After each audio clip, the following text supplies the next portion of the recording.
L'avion du couple présidentiel a atterri ce 16 août à l'aéroport de Nsmalan. Le couple Biya est de retour à Yaoundé. Paul Biya est attendu pour 2 grands événements au Cameroun. Le président camerounais est de retour au pays après plus d'1 mois passé à l'étranger.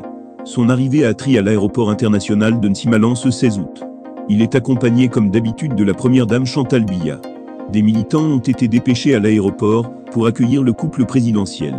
Les présidents du Sénat et de l'Assemblée nationale, le Premier ministre ou encore le secrétaire général de la présidence ont fait le déplacement à l'aéroport. Il faut rappeler que Paul Biya doit présider la cérémonie du tirage au sort de la 33e édition de la Coupe d'Afrique des Nations, CAN 2021. Le 17 août 2021 est le sommet extraordinaire de la conférence des chefs d'État de la CEMAC qui aura lieu le 18 août 2021 à Yaoundé en présence de plusieurs autres chefs d'État de la sous-région. Au cours de cette rencontre, Daniel Onando, président de la commission de la CEMAC, a indiqué qu'au-delà des autres sujets d'intérêt commun, qui feront l'objet d'un examen minutieux, les travaux du sommet de Yaoundé seront essentiellement consacrés au rapport sur l'évolution de la situation macroéconomique dans la zone CEMAC en contexte de pandémie du Covid-19 et l'analyse des mesures de redressement. Sérail. Voici les dossiers brûlants sur la table de Paul Biya. Covid-GAT, remaniement ministériel, CEMAC, CAN, les chemises amoncellent sur la table du chef de l'État, absent du pays depuis le 11 juillet. Un mois et 2 jours après son départ du Cameroun pour un court séjour privé en Europe et en dépit de la pression des activistes de la brigade anti-Sardinard, pour qu'il quitte l'hôtel intercontinental de Genève, le président de la République est toujours en Suisse.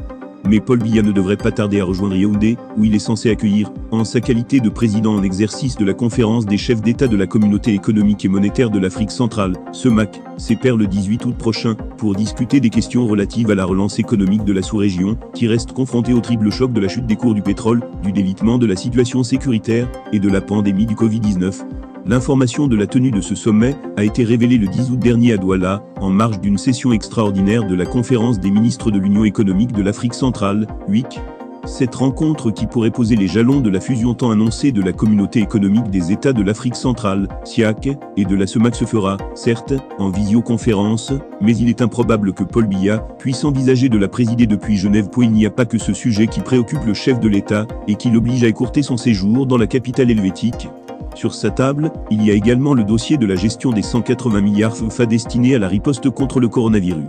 Il obsède d'autant plus les bailleurs de fonds que, lors de la 9e session du comité de pilotage de la plateforme de dialogue sur les finances publiques, tenue cette semaine à Yaoundé, le chef de la délégation de l'Union européenne, UE, au Cameroun, le Suisse Philippe Van Damme, a dit sans tournure de langage au ministre des Finances, Murphy, Louis-Paul Motaz, qu'il est de la plus haute importance que le rapport d'audit de ces fonds soit publié dans les meilleurs délais et qu'un débat parlementaire ait enfin lieu sur la gestion de cette enveloppe, afin d'en tirer les conclusions administratives et judiciaires qui s'imposent.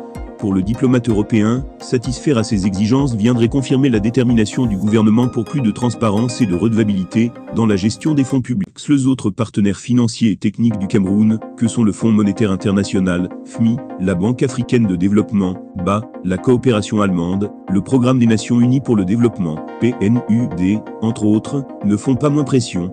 Et Paul Biya semble dos au mur. Fin juillet, le Murphy a été entendu à son bureau par des enquêteurs du tribunal criminel spécial, TCS, en sa qualité d'ordonnateur principal des fonds Covid. Des indiscrétions font état de ce que d'autres membres du gouvernement, qui pour certains s'étaient déjà expliqués devant cette juridiction, auraient été à nouveau convoqués, sans doute pour compléter leur information.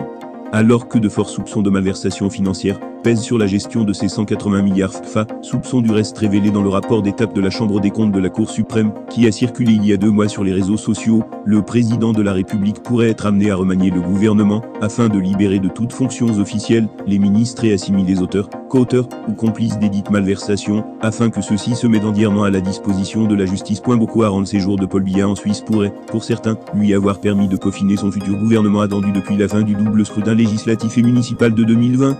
Il fera dans ce cas d'une pierre deux coups, dans la mesure où beaucoup estiment que l'actuelle équipe gouvernementale est à bout de souffle et désormais incapable de trouver des solutions à la crise multiforme que traverse le Cameroun depuis plusieurs années. Un remaniement ministériel permettrait, par ailleurs, de régler cette sorte de crise gouvernementale dans laquelle est plongé le pays et qui se manifeste à travers des empoignades sur la place publique entre ministres. L'une des urgences sur lesquelles Paul Biya devrait en outre se pencher, dès son retour dans la capitale, a trait à l'organisation de la Coupe d'Afrique des Nations, quand, à moins de 6 mois du kick-off de la compétition, le Cameroun est incapable d'affirmer qu'il est prêt à 100%. À l'heure qu'il est, le stade de Lambé, qui est censé accueillir l'ouverture et la finale de la CAN n'est pas prêt. Il en est de même de celui de Japoma à Douala, où il se pose encore le problème de l'aménagement des voies d'accès. À côté de ces questions, il y a celle, non moins lancinante, de l'aménagement des routes pour fluidifier la circulation pendant la compétition, notamment à Yaoundé et Douala. Évidemment, la crise anglophone qui a encore endeuillé plusieurs familles ces dernières semaines et qui continue de saigner à blanc les caisses de l'État, devrait plus que jamais être au cœur des préoccupations présidentielles, de même que la lutte contre la secte Boko Haram, qui a récemment pris un nouveau tournant.